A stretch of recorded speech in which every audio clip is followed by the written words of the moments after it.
안녕하세요. 이성입니다. 오늘은 서블릿 JSP 온라인 강좌 제5장 JSP 액션에 대해서 알아보도록 하겠습니다. 우리는 이전 시간에 JSP의 문법적인 구조, 내장된 객체를 알아봤는데요. 이번 시간에는 그러한 문법적인 구조를 바탕 위에 좀 더 JSP 페이지를 사용하기 쉽도록 또 강력하도록 만들어주는 JSP의 액션 태그에 대해서 알아보도록 하겠습니다. 자, 자바 코드에 의해서 객체를 생성하는 것이 아니라, 다시 말해서 new라는 키워드를 이용을 해서 객체를 생성하는 것이 아니라 바로 HTML 다음에 JSP 사용하는 것과 유사하게 태그를 이용을 해서 객체를 생성을 하시고요. 그러한 객체를 사용하는 방법을 우리가 JSP 태그 또는 JSP 액션 태그라고 부릅니다. 자, 이렇게 만들어진 JSP 객체들은요, 이 객체가 사용될 수 있는 범위, 즉 스코프를 가지고 있는데요. 하나의 JSP 페이지에서 다른 JSP 페이지로 페이지가 이동이 되고자 할 때 그 객체가 살아있을 것인지 아니면 소멸될 것인지 그러한 범위라고 생각하시면 되겠습니다. 자, 가장 작은 페이지라는 스코프부터 가장 큰 어플리케이션 스코프까지 어떠한 내용을 가지고 있는지 보도록 하죠. 만약에 여러분들이 JSP 객체를 이용하셔가지고 해당하는 JSP 페이지에서 객체를 생성하셨는데 디폴트 값인 페이지 스코프를 가질 수가 있고요. 그러한 페이지 스코프를 가지고 있는 객체는 해당하는 JSP 컨텍스트 안에 저장이 되고요. 페이지 컨텍스트 안에 저장이 되고 그러한 객체는 다른 쪽 페이지로 이동된다 할지라도 데이터를 사용하실 수 없게 됩니다. 즉 사용할 수 있는 범위가 현재 만들어진 페이지 안에서만 쓰실 수 있다는 얘기예요. 자, 두 번째 여러분이 가질 수 있는 스코프는 리퀘스트라는 스코프인데요. 이 리퀘스트란 범위는 하나의 클라이언트 요청 사항이 한 페이지에서 끝나는 것이 아니라 다른 쪽 페이지로 계속 이동을 해 가면서 서비스할 수도 있는데 이러한 전달 방법은 나중에 배우시게 될 포워드 방법에 의해서 여러분들이 구현하실 수가 있습니다. 자, 포워드 형태로 데이터가 이동된 것들을 우리가 리퀘스트의 스코프를 가지고 있다고 얘기를 하는데 이러한 리퀘스트의 범위를 갖고 있는 객체는요. HTTP 서블릿 리퀘스트라는 인터페이스 객체 공간에 저장이 되고 이 데이터는요. 페이지 하나가 아니라 계속 같은 요청을 쓰고 있는 여러 페이지에서도 사용하실 수가 있다는 얘기입니다. 자, 세 번째 세션이라는 스코프를 가지고 있는데 이 HTTP 세션이라는 공간을 이용해서 여러분들이 객체를 저장하시게 되면요. 굳이 같은 리퀘스트 범위 안에 묶이지 않고 다른 창이라 할지라도 같은 세션에 묶인 경우라면 그 데이터를 사용할 수 있는 범위를 얘기를 합니다. 우리는 쿠키와 세션에 대해서 9장에 좀 더 자세히 알아보도록 하겠습니다. 자, 마지막으로 어플리케이션한 스코프가 있는데요. 이 어플리케이션은 해당하는 JSP를 포함하고 있는 컨텍스트, 웹 응용 프로그램의 기본 단위라고 했었죠. 그러한 서블릿 컨텍스트 안에 저장됨으로써 가장 넓은 범위를 갖고 있다 보시면 되겠습니다. 즉 페이지부터 마지막에 있는 어플리케이션까지 내려감으로써 점점 넓은 범위를 가지고 있고요. 넓은 범위에 저장된 객체는요. 계속 페이지가 전환된다 할지라도 그 데이터는 살아있다고 보시면 되겠습니다. 이렇게 객체를 생성하실 때요. 객체가 살아있는 범위까지 정하실 수가 있고요. 그러한 객체를 생성하실 때 우리는 태그를 이용해서 생성하신다면 보다 수월하게 JS 페이지를 작성하실 수가 있을 겁니다. 자, 가장 먼저 객체를 생성하는 방법 JSP 유즈빈 태그에 대해서 알아보도록 하겠습니다. 자, 문법은요. 자, JSP 유즈빈이라고 여러분들이 입력하신 다음에 자, 사용하는 방법은 바로 엔드 엘리먼트가 뒤에 따라 붙어서 바디 없는 엘리먼트를 가지실 수가 있고요. 아니면 바디를 가지고 있는 형태로서 여러분들이 꾸미실 수도 있습니다. 자, 유즈빈 태그가 사용이 될 때 기타 옵션이 여러 가지가 있는데요. 이 중에서 여러분이 꼭 기억하셔야 될 옵션 몇 가지를 설명드리도록 하겠습니다. 자, 먼저 id라는 속성, 두 번째 스코프라는 속성, 세 번째 클래스라는 속성입니다. 자, 나머지 옵션들은요. 지금 얘기했던 세 가지하고 유사하게 사용할 수 있기 때문에 여러분들이 id, 스코프, 다음에 클래스만 기억하셔도 JSP 유즈빈 태그를 사용하실 수가 있습니다. 자, 아래쪽에도 id, 다음에 스코프, 그리고 타입 스펙 중에서 클래스만 기억하셔도 될 것 같습니다. 자, 그러면 이 JSP 유즈빈이라는 이 액션 태그와 우리가 객체를 생성하는 실제 코드하고 비교를 한번 해보도록 하죠. 자, 예를 들어서 우리가 스트링이라는 객체를 하나 생성한다고 가정해 보도록 합시다. 그러면 여러분들은 스트링이라는 클래스 이름을 앞에 선언을 시키시죠. 다음에 객체 이름을 뒤에 명시를 합니다. str이라고 객체명을 부여하실 수가 있고요. 자, equal이라는 대입 연산자와 함께 객체를 생성할 때 사용되는 키워드 new라는 키워드가 있죠. new 다음에 생성자가 와야 하죠. 자, 제가 지금 써드린 대로 이렇게 여러분들이 코딩 하셔야지만 JSP건 서블릿 페이지건 원하시는 스트링 객체가 하나 생성된다는 거는 다 알고 계실 겁니다. 마지막에 세미콜론까지요. 그러면 이런 객체를 생성하는 문법을요, 우리가 JSP의 유즈빈 태그를 이용해서 바꿔보도록 하죠. 자, 먼저 id에 해당하는 값은요, 여러분이 만들고자 하는 객체의 이름을 입력하시면 되겠습니다. 자, 즉 지금 여러분이 만들고자 하는 객체 이름이 str이죠. 이 str이라는 객체의 이름을 이 id 옆에 속성에다가 여러분이 써주시면 된다는 얘기입니다. 두 번째, 스코프라는 것은요, 페이지부터 리퀘스트, 세션, 어플리케이션까지 네 가지를 가질 수가 있는데요. 기본값은 페이지 속성입니다. 지금 만든 이 str이라는 객체에 살아있는 범위를 정하시는 부분이고요. 세 번째, 자, 현재 str이라는 객체를 하나 만들 거라고 선언을 시켜 놓으셨죠. 그 객체가 어떠한 클래스 타입이다. 해당하는 클래스 타입을요, 클래스라는 속성에다가 적어주시면 되겠네요. 즉, 이 위치는요, 클래스 스트링이라고 여러분이 입력하시게 되면 JSP 태그를 이용을 해서 객체를 생성하는 똑같은 문장이 된다는 얘기예요. 즉, id에는 객체 이름, 스코프는 객체가 살아있을 시간, 마지막에 클래스라는 것은 그 객체의 타입, 즉 클래스 타입이면 되겠죠. 자, 그러면 자, 예제를 한번 우리가 간단하게 보도록 합시다.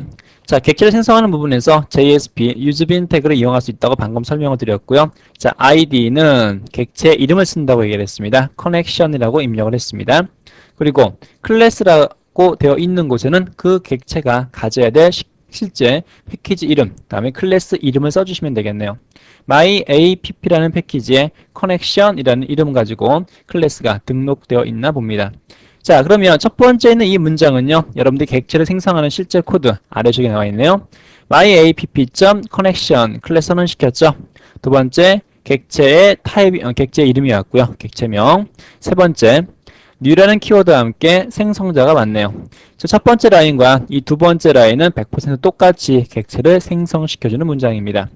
만약에 객체의 속성에다가 값을 설정하면서 여러분이 생성하고 싶으시다면요, 첫 번째 유즈빈 태그를 이용을 해서 객체를 생성하는 것은 똑같습니다.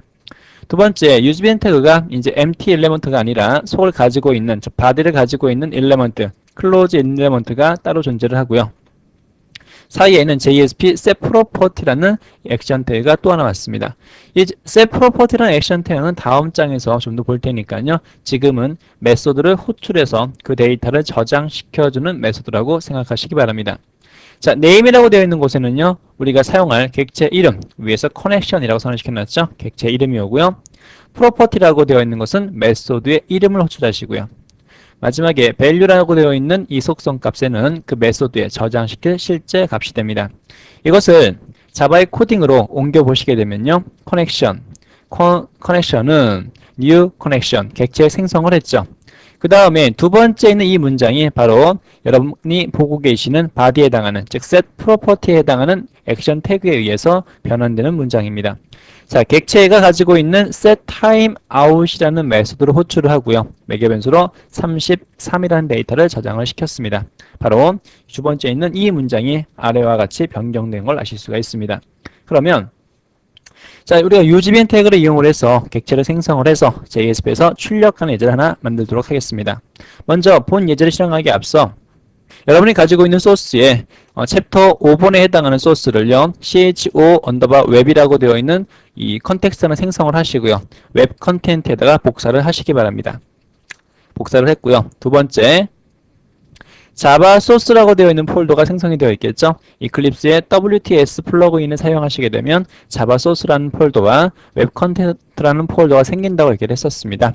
자, .deployables라는 폴더도 생성이 되는데 이 폴더의 역할은요, 실제 서비스해주는, 톰캣이 서비스해주는 소스가 모이는 곳이고, 자바 소스는 서블릿 파일, 웹 컨텐트는 서블릿 파일을 제외한 HTML과 JSP가 모이는 폴더라 얘기를 했었습니다. 이 중에서 자바 소스라는 곳에 오픈해 보시게 되면요, 여러분이 필요한 자바 파일들, hello란 패키지의 파일, 컨텐트란 패키지의 파일, 그리고 embedded servlet이라는 파일 세 가지가 보이시죠? 이렇게 여러분들이 컨텍스트를 생성하시고 프로젝트를 생성하시고 파일을 카피해 놓으셔야지만 쉽게 예제를 살펴보실 수가 있을 것 같습니다. 첫 번째 예제인 hello bean이라는 파일하고요. 자바 소스에 들어있는 hello가 가지고 있는 hello bean이라는 클래스를 오픈시켜서 소스를 보도록 할게요. 자, 세 번째 문장이 바로 객체를 생성하는 문장이 있죠. 자, 객체명이 뭐가 됩니까? 객체명이 time이 됐습니다. 두 번째, 그 객체가 선언되어 있는 클래스 타입이 뭡니까? 우리가 날짜를 구하기 위해서 많이 써왔던 date라는 클래스 타입이죠. 그러면 이 세 번째 문장은요, 100% 누구랑 똑같냐면, 자, 자바의 util에 date라는 클래스가 가지고 있는 time이라는 객체를요, 지금 여러분이 생성하는 거하고 똑같다고 보시면 되겠네요. 네 번째 있는 이 문장과 세 번째 있는 이 JSP의 useBean 태그는 100% 똑같이 객체를 생성하는 문장입니다. 자, 지금 빨간 밑줄이가 있는데요. 바로 중복된 객체를 사용했기 때문에 에러가 난 거라 보시면 되겠습니다. 두 번째, 똑같이 JSP useBean 해서 객체를 생성하는 부분인데요. 이번에 생성한 객체의 이름은 hello란 객체고요. 그 클래스 타입은요, hello란 패키지에 hello bean이라는 패키지가 되겠습니다. 코딩을 옮겨보시게 되면요. hello란 패키지에 hello bean이라는 객체를 hello라는 이름 갖고 선언을 시키셨고요. 이러한 형태가 되겠네요. 즉 HTML과 같이 태그로서 객체를 생성하실 수도 있고요. 아니면 우리가 스크립트 렛이라는 자바 문법을 코딩하는 부분에다가 직접 원하시는 객체를 생성하실 수도 있습니다. 이게 바로 우리가 쓰고 있는 JSP 액션 태그가 되는 겁니다. 출력하고자 할 때는요, 객체가 가지고 있는 getName이라는 메소드를 출력해 보시게 되면 현재 어떤 객체가 가지고 네임을 출력하시게 될 겁니다. 그러면 자, hello bean이라는 클래스는 어떤 게 들어있나 볼까요? 패키지 선언되어 있죠. 클래스 D에 상속받은 게 아무것도 없고요. 자, 내용 보시게 되면 스트링의 name 값 world라고 있네요. 그리고 생성자 보이시고요. set name과 get name 이런 데이터가 보이시죠? 자, 바로 객체를 생성을 해서 그 데이터가 가지고 있는 name 값을 우리가 얻어오기 위해서는 get name이라는 메소드를 호출했네요. 자, 이렇게 get name이라고 되어 있는 메소드, 멤버 필드에 있는 이름을 리턴 시켜주기 위한 이 getter 메소드를요, 게스터 메소드하고 다음에 데이터를 저장하기 위한 세터 메소드, 이 세 가지 name과 set name과 다음에 get name 이 세 가지를 한데 묶어서 우리가 프로포트라고 부르기도 합니다. 자, 주의하실 것은요, 멤버 필드에 있는 이 소문자 name이요, set name과 get name이 되고자 할 때는요, 첫 글자가 대문자로 바뀐다는 걸 기억하시기 바랍니다. 이것은 자바의 리플렉션의 하나로서 자바가 자신이 스스로 쓰고자 하는 이런 메소드를요, 정확하게 인식하기 위해서 약속되어 있는 거기 때문에 우리가 코딩하실 때는 반드시 지켜주시기 바랍니다. 자, 그러면 hello bean.jsp 파일을 화면에 출력하시게 되면 이 위치에 뭐가 출력되겠습니까? world라는 글자가 출력이 되겠죠. 자, 현재 이 JSP 코드에 어딜 보시더라도 객체를 new 해서 호출시켜주는 라인은 없지만 정확하게 객체가 생성이 돼서 결과가 화면에 보일 거란 얘기입니다. 자, 그럼 결과를 한번 실행해 보도록 할게요. 자, 5번 파일이고요. 자, 우리가 실행할 파일은 hello bean.jsp. 자, 결과 보시게 되면 현재 시간도 정확하게 표시가 됐고요. 다음에 world라는 글자도 정확하게 출력이 된 것일 수가 있죠. 자, 이렇게 객체를 생성하는 방법은 실제 new라는 키워드를 이용을 해서 생성하실 수도 있지만 JSP의 useBean 태그를 이용하시게 되면 똑같이 객체를 생성하실 수가 있습니다. id는 객체명이고요. 클래스는 그 클래스가 가지고 있는 full name을 적어주시면 되겠습니다. 자, 그러면 JSP useBean이라는 태그에 좀 더 예를 살펴보도록 할게요. 지금 우리가 페이지 스코프에 대해서만 살펴봤는데요. 만약에 스코프가 어플리케이션인 경우, 가장 큰 경우죠. 자, 이렇게 어플리케이션인 경우는요, 여기에 저장된 객체는 JSP 어떠한 페이지를 할지라도 다 데이터를 참조하실 수가 있는 겁니다. 자, 생성하는 방법은요, JSP useBean 태그 사용하시면 되고요. 객체명의 id의 객체명을 입력하시고 클래스의 클래스 이름, 스코프에 이번엔 어플리케이션이라고 입력했어요. 자, 그럼 어플리케이션 스코프를 가지고 있는 객체가 생성이 되는 거고요. 자, 서블릿 코드에서 이거를 우리가 똑같은 걸 바꿔보시게 되면요, 객체 생성하는 거니까 어떻게 바꾸면 될까요? 자, 클래스 타입을 제 앞에 써주시죠. 자, 클래스 이름 맞습니다. 두 번째, id에 해당하는 객체 이름 오면 되겠죠. 세 번째, 생성자 맞습니다. 이 문장과 여기 적혀있는 이 문장은 동일하다 얘기를 했습니다. 다음에 스코프가 어플리케이션, 즉 서블릿 컨텍스트 안에 저장시키는 객체로 사용했기 때문에 여러분들은 서블릿 컨텍스트가 가지고 있는 이 공간에다가 이 데이터를 보관시켜 주셔야지 똑같은 라인이 돼요.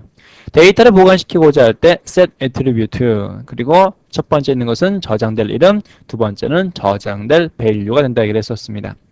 그러면 이렇게 저장된 코드를요, 우리가 불러오고자 할 때는요, 자, 저장되어 있는 게 어디? 서블릿 컨텍스트죠? 저장시킨 이름이 get attribute 하셔서 저장되어 있는 counter라는 이름을 가져오시면 되겠습니다.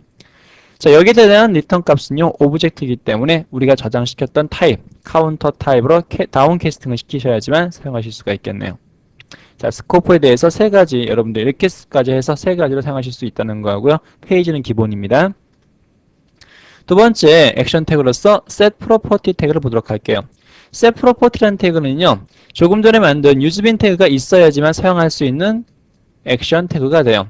유즈빈이라는 태그는요, 객체를 생성시켜주는 거라 얘기했습니다. 바로 생성시킨 객체에 데이터를 저장하기 위해서 세터 메소드로 호출시켜주는 액션 태그가 돼요. 바로 자바 빈 안에 속성 값을 할당시켜주는 메소드를 얘기합니다. 네임 속성에 기술된 이름이 정확하게 JSP 유즈빈을 통해 가지고 먼저 정의되어 있어야지만 사용하실 수가 있는 특징이 있고요. 즉 JSP set property라는 이 태그 위쪽에 반드시 이전 장에서 봤었던 JSP 유즈빈이라는 액션 태그가 먼저 와 있어야 한다는 얘기예요. 자, 유즈빈 하실 때 여러분이 빼먹지 말아야 될 두 가지가 있다고 그랬었죠. 어떠한 객체인가 객체명에 해당하는 ID, 다음에 그 클래스 타입을 적어줄 수 있는 클래스란 속성, 이 두 가지는 빼먹지 말자고 얘기를 했었죠. 바로 여기서 적어놨던 id에 해당하는 값이 객체명인데요. 그 id에 해당하는 값을요, set property에서는 name에 해당하는 값으로 가지고 온다는 얘기입니다. name이라는 속성에다가요. 그럼 이 객체에 여러분이 property란 두 번째 속성을 이용하셔가지고 원하시는 메소드의 setter 메소드를 호출하실 수가 있습니다. 자, 표현법은요, 일일이 메소드를 호출시켜주는 프로퍼티를 하나씩 작성하셔도 좋고요. 아니면 모든 메소드가 전부 호출되게 하기 위한 프로퍼티, 별표, asterisk 마크를 사용하실 수도 있습니다. 자, 다음에 파람이라는 이 속성값과 value라는 속성값은요, 여러분이 가지고 있는 HTML 페이지하고 다음에 빈 클래스하고 서로 이름이 다르고자 할 때 이 두 가지를 사용하실 수가 있습니다. 다음 장에서 예제를 보도록 하죠. 자, my빈이라는 객체. 자, my빈이라는 이 객체의 set name이다. 그럼 my빈이 무엇인 걸 한번 생각해 봅시다. my빈이라는 것은요, 바로 아래쪽에 있는 set property라는 코딩이 되어 있기 전에 JSP useBin이라는 커스텀 액션 태그를 이용해서 myBin이라는 객체를 하나 미리 선언시켜 놓아야 합니다. id에다 선언시킨다 그랬죠? id는 바로 myBin이라고 적으시면 되겠네요.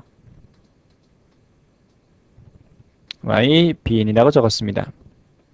두 번째 클래스 타입은요, 이 myBin의 타입인 클래스형을 여기다 적어주시면 되겠죠.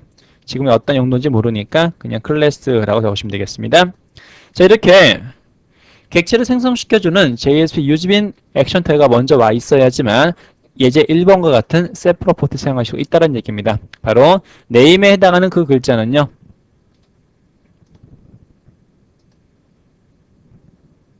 name에 해당하는 이 글자는요, 위에 있는 유즈빈으로부터 넘어온 id에 있는 값이 넘어 들어간다는 얘기예요. 자, 그 중에서 우리가 이 객체에 가지고 있는 메소드 중에서 누구를 호출할 거냐면 name이라고 되어 있는 메소드를 호출한대요. 그런데 실제 자바 코드에는 name이라고 코딩되어 있지 않고요. 어떻게 코딩되어 있냐면 set name이라고 코딩되어 있습니다. 자, 이러한 액션 태그를 우리가 자바 코드로 옮겨 보자면요, myBin이라는 태그 객체에 가지고 있는, 자, 점이 왔죠, set name을 호출하시고요. 자, set property는 프로퍼티에 있는 이름, 즉 set name을 호출한다는 얘기입니다. 거기에 어떠한 데이터를 저장시켜 줄 거냐면요, 바로 클라이언트가 입력한 리퀘스트의 get 파라미터 name으로부터 가지고 온 데이터를 거기다 저장시켜 준다는 얘기입니다. 자, 아래쪽에 있는 이 코딩을요, 자바 코딩을 우리가 JSP에서 위쪽과 같이 이렇게 변경하실 수 있다는 것이 JSP 액션 태그의 특징입니다.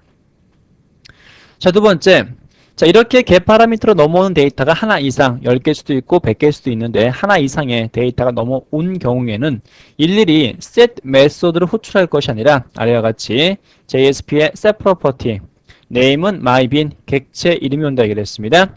이 객체가 가지고 있는 프로퍼티, 모든 메소드를 전부 다 호출해서 그 메소드에다가 데이터를 세팅해라 라는 의미가 포함되어 있습니다. 그럼 일일이 get 파라미터 사용하지 않고도요, 이 한 줄이면 모든 게 다 처리된다는 얘기입니다. 자, 세 번째 예제는 매개 변수 이름이 다른 경우를 얘기를 합니다. 즉, 클라이언트가 HTML에 보낸 데이터가 ID인데, ID를 보냈는데, 만약에 서버 측에 구현되어 있기를 유저 네임을 갖고 있다. 그럼 서로 다른 거죠. ID인데, 유저 네임을 가지고 있다. 그럴 경우는 set property name에 쓰시고요. 프로퍼티에다가 원래 상태라면 ID라고 써야 되는데, 이 ID라는 값이요. 자, 서버 측에 코딩되어 있는 그 빈의 이름하고 다른 경우에 있죠. 그런 다른 경우에는 직접 여러분들이 그 빈의 이름을 명시하실 수 있다는 얘기입니다. 바로 파람이라는 속성을 이용을 해서 값을 명시하실 수가 있습니다. 자, 우리가 구성되어 있기는요. 우리가 HTML 태그로서 만들어 있기는 유저 네임에 해당하는 값을 입력시키도록 할 겁니다. 즉, 하나의 입력 필드가 있고요. 입력 필드가 가지고 있는 네임에 해당하는 속성 값을요. 우리가 유저 네임이라고 부여할 거란 얘기입니다. 그러면 정확하게 여러분 이걸 사용하기 위해서는요. 즉 유저라고 되어 있는 객체 안에 유저 네임이라는 set 메소드가 있어야 됩니다. 즉 public void set user name이라는 메소드가 들어 있어야 하는데 없는 경우를 얘기하는 거죠. 없는 경우에는요. 유저가 있어야 되는데 없단 말이에요. 없는 경우는 파란 값으로서 값을 직접 여러분이 넘기실 수 있다는 얘기입니다. 변경할 수 있다는 얘기예요. 자, 이것을 우리가 아래쪽에 있는 코드와 같이 바꿔보시게 되면요. 유저가 가지는 객체에 set user라는 메소드를 호출하시고요. 호출하시는데 거기에 저장될 데이터는 request get 파라미터에 user name이라는 입력된 값을 가지고 와서 저장하겠다는 뜻입니다. 위에서 봤었던 name과 name이 같은 경우는 문제가 안 돼요. 문제가 안 되겠지만 다른 경우 우리가 호출하고자 하는 메소드는 유저이고요. 전달되어 오는 데이터는 유저 네임이라면 서로 다른 상황이죠. 그럴 때는 파람이라는 속성을 이용하실 수 있다는 얘기예요. 세 번째, 자 매개 변수가 매개 변수에 해당하는 값을요. 여러분 직접 명시하실 수도 있는데요. 값을 직접 할당시켜주는 방법을 얘기를 합니다. 자, set property name의 result는 자 result라는 객체를 하나 위에 선언시켜 놨을 거고요. 그 객체를 이용을 해서 어떠한 메소드 호출할까요? property에 해당하는 메소드를 호출합니다. 자, 바로 result.setRow 하고 호출한다는 얘기죠. 자, 매개 변수 전달되는 값은요, 사용자가 입력해서 갖고 오는 것이 아니라 바로 그 개발자가 이 표현 문장을 써서 직접 값을 구했네요. i 플러스 1이라고요. 자, value에 해당하는 이런 속성은요, 여러분들이 직접 값을 명시해 주고자 할 때 사용하는 속성 값이 됩니다. 자, 이것을 자바 코드로 바꿔보시게 되면요. result가 가지고 있는 setRow라는 메소드 호출하면서 거기에 바로 이러한 계산법에 의해서 나온 결과 값을 저장시켜 주라는 예제가 돼요. 이렇게 set property라는 것은 객체가 생성되어 있고요. 생성되어 있는 객체에 set 메소드를 호출해서 데이터를 할당하고자 할 때 사용하는 메소드입니다. 자, 그러면 set property를 사용할 수 있는 예제를 한번 살펴보도록 할게요. 자, 먼저 contact 파일 오픈하시고요. 빈 클래스로 사용할 거고요. 다음에 contact e.html, contact.jsp 세 가지를 보도록 하겠습니다. 자, 먼저 contact2.html 페이지에서는요. 자, id하고 메일 주소를 입력을 하겠네요. id에 name과 메일 주소 입력을 하는데 자, 이름에 name이라고 부여를 했고요. 메일이라는 곳에는요, 이메일이라고 부여를 했습니다. 전송 버튼을 클릭하시게 되면요, contact.jsp 페이지로 이동이 되겠죠. contact.jsp 페이지에서는요, 객체를 생성하는 부분이 하나가 있네요. 자, useBin info라는 객체명으로서 어떠한 객체를 생성했습니까? contact라는 패키지에 content info라는 클래스를 하나 생성을 시키셨죠. 자, 이 문장은 어떻게 바꿀 수 있다는 얘기겠습니까? 자, contact가 가지고 있는 contact info라는 객체를 info라는 이름을 가지고 이렇게 생성하는 거하고 똑같다고 얘기를 했습니다. 똑같다 얘기를 했었죠. 이렇게 자바 코드에 의해서 생성되어야 될 객체를요, 우리가 태그에 의해서 생성하는 문장이라는 얘기입니다. 두 번째는 set property라는 것은 바로 자, 위에서 선언시켰던 인포란 객체가 가지고 있는 이 객체가 가지고 있는 메소드 중에서 원하시는 메소드를 호출을 해서 그 데이터를 저장시켜 주겠다는 얘기입니다. 자, 우리는 이전 페이지에서 네임에 해당하는 데이터하고 이메일에 해당하는 데이터하고 두 가지 가지고 와봤죠. 그럼 이 코딩을요, 이렇게 바꾸실 수가 있겠네요. 인포가 가지고 있는 set name이라는 메소드에 자, 리퀘스트 가지고 있는 파라미터 name에 해당하는 값을 이렇게 세팅하실 수가 있고요. 원하신다면 자, 이 메일에 해당하는 값도요, set 메소드를 이용하셔가지고 이렇게 저장하실 수 있다는 문장이 돼요.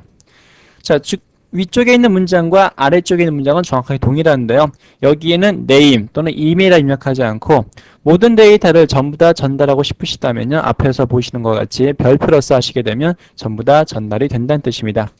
자, 이 두 가지 액션 태그를 이용하셔가지고 여러분이 객체에다가 객체를 생성도 하셨고요. 생성한 객체에다가 데이터 저장도 하셨습니다. 자, 저장되어 있는 객체 값을 getName, 그다음에 getEmail 호출하시게 되면 입력한 값을 객체를 통해서 정확하게 가지고 올 겁니다. 자, 예제를 한번 실행해 볼까요? 예제를 실행하시기 전에 한번 정리하고 나서 실행해 보도록 할게요. 자, HTML 페이지에서는요, 이름과 메일을 입력할 수 있는 필드가 보입니다. 여기 여러분들의 이름과 여러분의 아이디를, 이메일을 입력할 거예요. 자, 입력했는데 여기 각각의 인풋 태그가 가지고 있는 네임이 네임이었고요. 아래쪽에 있는 것은 이메일이었죠. 이 데이터가 contact.js 페이지에 전달이 돼서 사용하고자 할 때 우리는 어디에다 저장을 시켜서 전달시켜 줄 거냐면 content info라는 자바 파일, 이제 이렇게 프로퍼티를 가지고 있는 파일을요, JSP에서는 bin 파일이라 부릅니다. 자바 bin이라 불러요. 자, 이런 bin에 어떠한 메소드가 호출되냐면 바로 set name에 여러분이 입력하신 값이 저장이 되고요. 그 다음에 set email에 여러분이 입력하신 이메일이 저장된다는 뜻입니다. 그리고 저장되어 있는 그 값은요, 우리가 set property를 이용해서 직접 저장하신 값들은요, 다음 장에서 배우시게 될 get property에 의해서 호출하실 수도 있고요. 아니면 직접 자바 코드에 의해서 getName 하는 식으로 호출하실 수도 있다는 얘기입니다. 앞에 보시는 것과 같이 이렇게 태그를 이용을 해서 객체 생성을 하고 메소드 저장시켜 주신 다음에 데이터를 사용하시는 거하고 아래쪽에서와 같이 자바 코드를 직접 객체 new라는 키워드 갖고 객체 생성을 하시고 get 파라미터 얻어온 데이터를 setName에 저장시켜 주는 작업이 동일하다는 걸 보시면 되겠습니다. 자, 실행해 보도록 할게요. contact 2번.html 사용자 이름과 이메일 주소를 입력하시고요. 자, 전송 버튼을 눌렀더니 바로 set property test에 의해서 이름과 다음에 이메일 데이터가 출력이 됐죠. 이렇게 출력이 된 이 내용들은요, 단순하게 HTML 페이지에서 JSP로 넘어가서 출력된 것이 아니라 contact info라는 이 클래스 bin의 정보가 담긴 다음에 그 정보를 마지막에 있는 JS 페이지에서 불러온 거라고 보셔야 되겠습니다. 자, 다음은 set property하고 반대로 되는 get property라는 태그인데요. get property는 객체의 속성에 여러분이 저장되어 있는 데이터를요, 가지고 와서 화면에 표준 출력시켜주는 액션 태그입니다. 자, 여러분이 가지고 있는 자바 코드에 get x 하는 식으로 getter 메소드로 호출시켜 준다는 얘기고요. 조금 전에 살펴봤던 contact info란 클래스에 바로 getName, 다음에 getEmail, 아니면 그 전에 살펴봤던 getName 이러한 메소드를 호출시켜주는 액션 태그라 보시면 되겠습니다. JSP의 getProperty를 입력을 하시고요. 이 name에 와야 될 위치는요, setProperty랑 마찬가지로 객체에 생성된 이름, 유주민에서 id 생성하셨다라면 그 id에 해당하는 이름을 여기다 써주시면 되겠죠. 두 번째 프로퍼티라는 것은 호출하고자 하는 메소드의 이름을 적어주시면 되겠습니다. 그럼 자동적으로 get 프로퍼티이기 때문에 get 메소드가 호출될 거란 얘기입니다. set 프로퍼티와 다르게 get 프로퍼티에서는요, 별표를 입력해서 데이터를 다 가져오실 수가 없습니다. 자, 이렇게 액션 태그를 이용해서 호출한 get 프로퍼티는요, 여러분들이 out.println info라는 객체가 가지고 있는 getName 요걸 호출하는 거하고 똑같다 보시면 되겠습니다. 그러면 조금 전에 살펴봤던 예제를요, 우리가 이렇게 변경하실 수도 있다는 얘기예요. 이메일 값을 직접 이렇게 출력하실 수도 있지만 JSP의 getProperty name에다가는요, info라 적으시면 되고요. property에다가는 이메일이라 적으시게 되면 바로 객체를 이용을 해서 객체에 있는 값을요 태그를 이용을 해서 출력시켜주는 결과가 되는 겁니다. 한번 확인해 보도록 하죠. 자, 값을 입력하시고요. 전송 버튼 클릭하시게 되면 정확하게 똑같이 데이터가 출력이 됐죠. 자, 이렇게 여러분이 out.print를 이용하시거나 아니면 표현 문장을 쓰시거나 get property 사용하시거나 똑같은 방법으로 객체에 저장되어 있는 getter 메소드를 호출하는 거라 보시면 되겠습니다.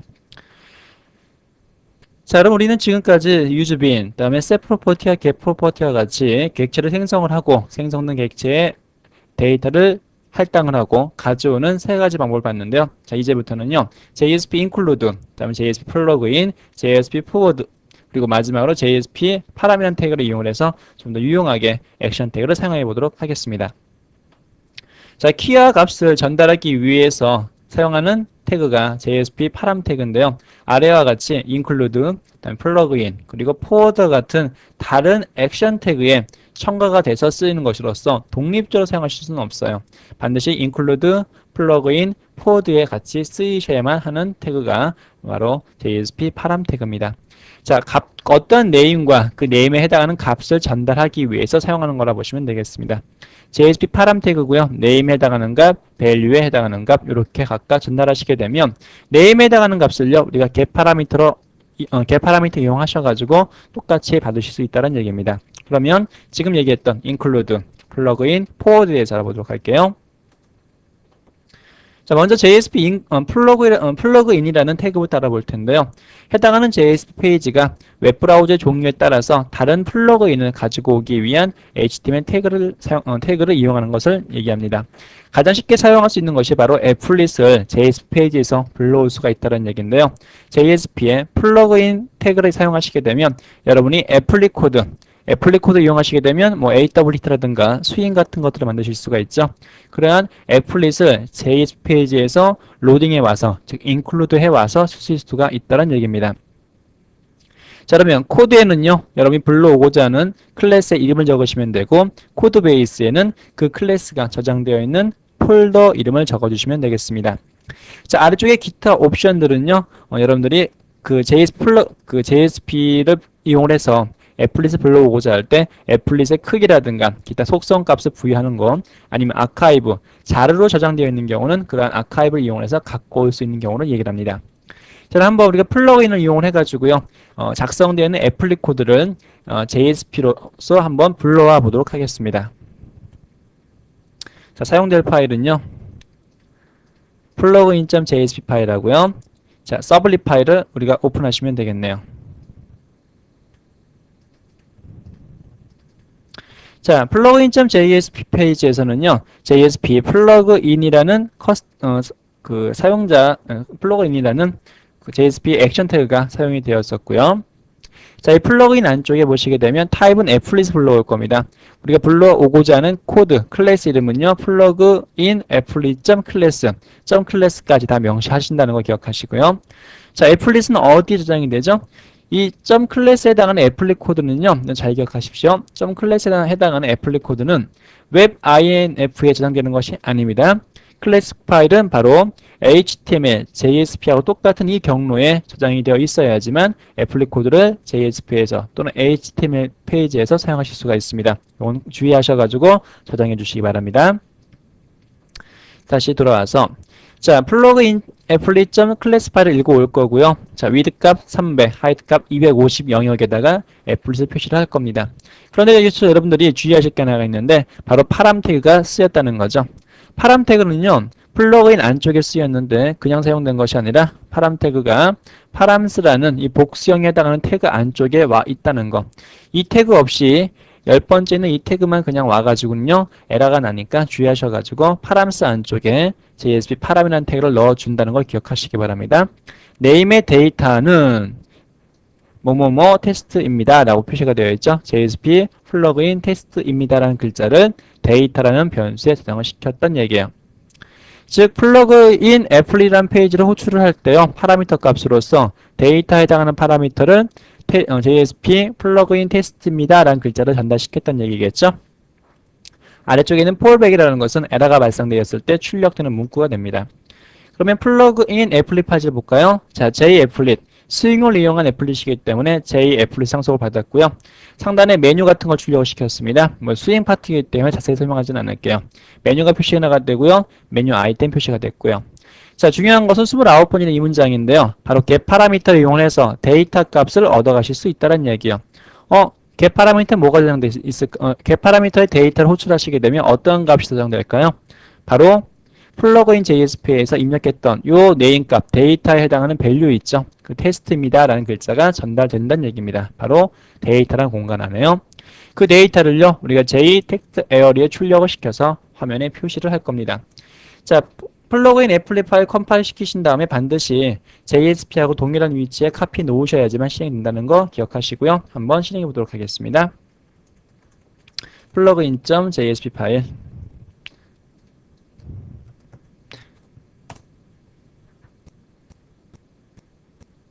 자, 그러면 자 플러그인 테스트라고 나와 있고요. 자, 앞에 보시게 되면 파일, 다음에 에딧 이렇게 메뉴 바를 가지고 있는 스윙 컴포넌트를 이용하는 애플릿 코드가 JSP 코드 안에 삽입이 되었죠. 그리고 JSP 플러그인 테스트입니다 라는 글자를 정확하게 get 파라미터에 의해서 우리가 찾아갔습니다.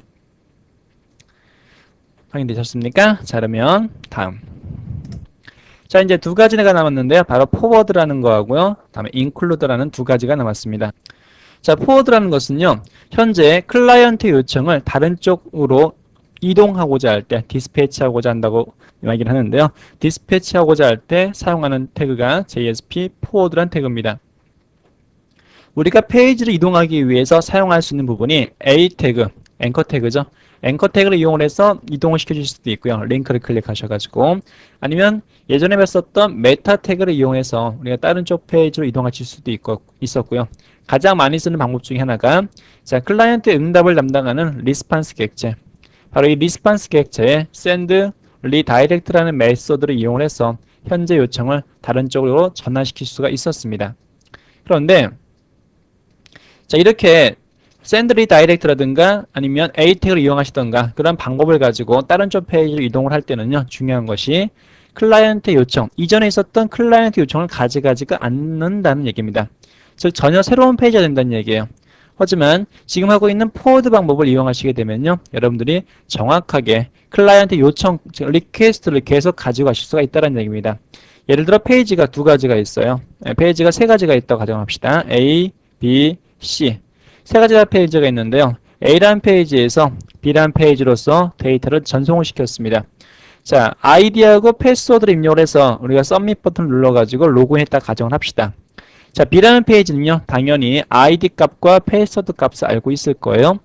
그런데 그냥 단순하게 send redirect를 이용을 해가지고 B라는 페이지에서 C라는 페이지로 이동을 시켰을 경우에는요, 아이디하고 패스워드, 즉 클라이언트 리퀘스트를 알지 못한다는 거예요.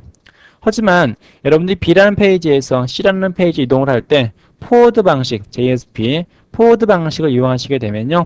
처음 입력했던 ID 값을 여전히 C라는 페이지에서 사용할 수 있는 게 포워드와 다음에 리다이렉트 방법의 차이점입니다.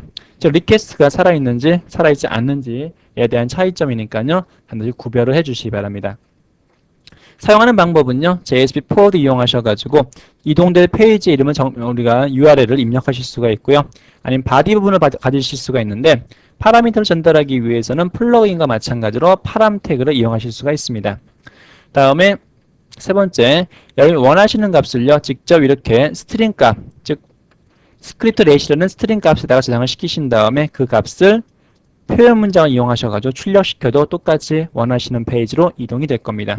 그럼 우리 두 번째 예제, 게이트라는 예제를 이용을 해서 포워드라는 값이 어떻게 이동되는가 확인해 보도록 하죠.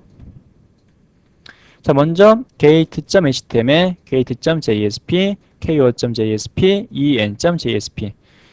자, 제일 먼저 gate.html 페이지를 호출하시게 되면요. 이름하고 주소를 입력받도록 되어 있습니다. name과 addr 입력받도록 되어 있네요. 자, 전송 버튼을 클릭하시게 되면 어디로 이동이 되냐면 gate.jsp 페이지로 이동이 되죠. 자, gate.jsp 페이지 이동해 봤더니 전달한 데이터 두 가지가 있습니다. 즉 name과 addr 두 가지를 가지고 왔겠죠. 자, 즉 이 gate.jsp 페이지에서는 request 격체, 즉 클라이언트가 처음에 전달시켰던 네임과 ADDR에 해당하는 이 데이터가 이 두 번째 페이지까지는 살아있죠. 서밋 버튼에 의해서 넘어왔기 때문에 두 번째 페이지까지는 그 데이터가 살아있다는 얘기예요. 자, 그런데 어디로 우리가 포워드 값을 넘겨줄 거냐면요. 보도록 하죠. 즉 클라이언트 리퀘스트가 가지고 있는 get remote host, 즉 클라이언트가 가지고 있는 IP가 몇 번인가 체크를 해서 그게 localhost라든가 아니면 1270011일 경우에는 ko.jsp 이동을 하고요. 그렇지 않을 경우에는 en.jsp 이동하겠다는 예제입니다. 즉 포워드 이용하시게 되면요. 여러분들이 원하시는 페이지로서 현재 요청을 넘기실 수가 있어요. 즉 gate.html 페이지에서는 gate.js 페이지로 우리가 요청을 시켰지만 이 gate.jsp 페이지에서는요. KO로 갈지 아니면 EN으로 갈지 정하실 수 있다는 얘기입니다.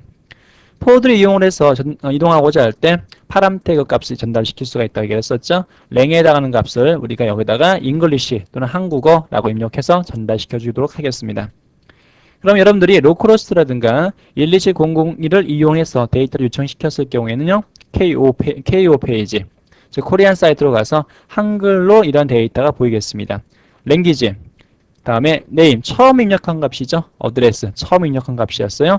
자, 랭귀지는요. 조금 전에 추가로 넘겨준 파라미터가 되겠죠. 자, 이렇게 한글이 표시가 되고요. 만약에 여러분들이 로컬호스트라든가 12700일이 아닐 경우에는요. EN, English 페이지, 영문으로서 되어 있는 문구가 표시가 될 것이고요. 랭귀지, 다음에 name, 그리고 address라는 값을 표시하게 되겠습니다. 자, 그럼 이 예제도 한번 실행시켜 볼까요? 처음에 gate.html. 자, 여기서 이름과 다음에 주소를 입력을 합니다. 지금 제가 요청한 값이 localhost 값이죠. localhost 값이기 때문에 코리안 페이지로 넘어가겠네요. 전송. 자, 코리안 페이지가 오픈이 됐죠. 자, 한글이 써 있는 걸로 봐서는 ko.jsp로 넘어와 있는 거 아실 수가 있습니다. 됐나요? 자, 그런데 상단의 주소는 gate.jsp, 즉 포워드를 호출한 그 페이지가 되어 있죠. 포워드를 호출한 이 페이지가 여전히 주소로 남아있다는 게 특징이에요. 자, 그러면 우리가 한번 영문 페이지가 호출될 수 있도록 로컬호스트라든가 12700일을 말고 다른 걸 호출해 보도록 하겠습니다. 자, 주소값을요. 다른 것을 입력해 보도록 하겠습니다. 제가 쓰고 있는 컴퓨터의 임시 IP 주소를 이용하도록 할게요. 자, 똑같이 페이지가 오픈됐죠. 하지만 로컬호스트도 아니고 12700일도 아니기 때문에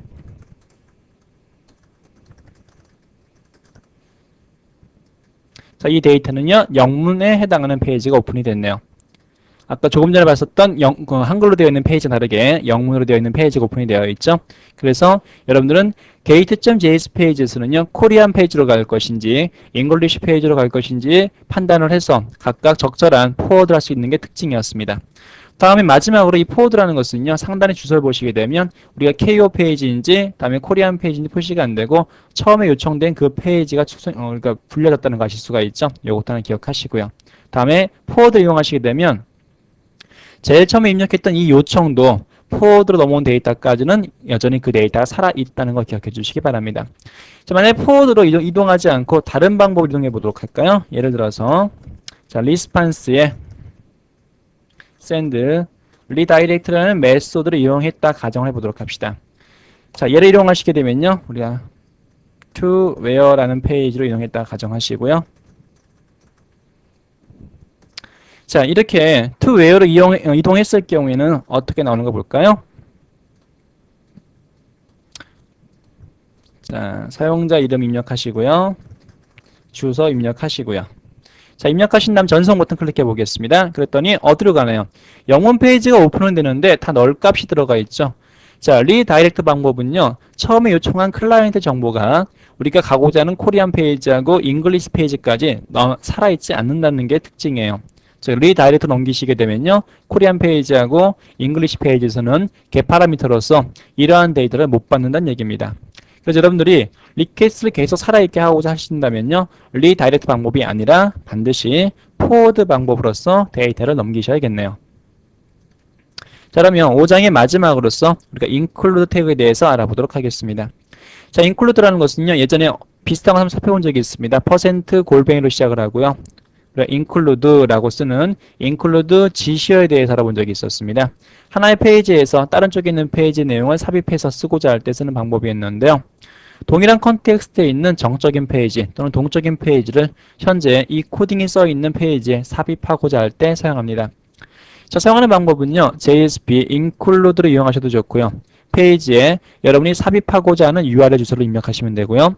두 번째 방법은 include, 페이지에 삽입하고 URL, 다음에 이 URL을 호출하면서 우리가 포드와 마찬가지로 파라미터를 전달하실 수가 있습니다. 그러면 자, embedded라는 예제를 이용을 했어요. 한번 우리가 페이지를 보도록 하겠습니다. 자, 먼저 embedded sublet이라는 파일을 오픈하도록 하시고요. 두 번째, 자, embedded JSP 파이지. 세 번째, J include 페이지. 자, 제일 첫 번째 여러분이 보실 파일은요, J include란 JSP 페이지인데요. 이 페이지를 호출하시게 되면 두 번의 include 문장이 표시가 되어 있습니다.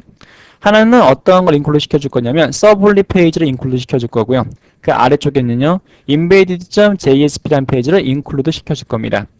자, 서블릿 페이지에서는요, 안녕하세요, 서블릿입니다 라는 글자를 출력시켜주는 부분이 있고요.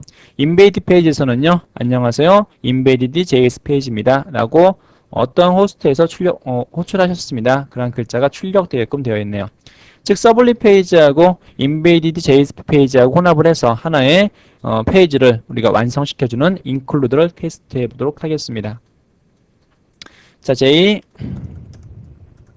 include.js 페이지. 그러면 include.js 페이지에서는요, 서블릿이 갖고 있는 내용과 다음에 embedded JSP, 즉 JSP 갖고 있는 내용이 다 출력이 됐습니다. 자, 여러분들은요, 지금 5장을 이용을 해서 액션 태그에 대해서 알아봤는데요. 이렇게 액션 태그를 이용하시게 되면 JS 페이지가 가지고 있었던 자바 문법을 최대한적으로 배제를 해가면서 여러분들이 태그 사용하듯이 객체를 생성하실 수도 있고 객체가 가지고 있는 메소드를 사용하실 수도 있고요.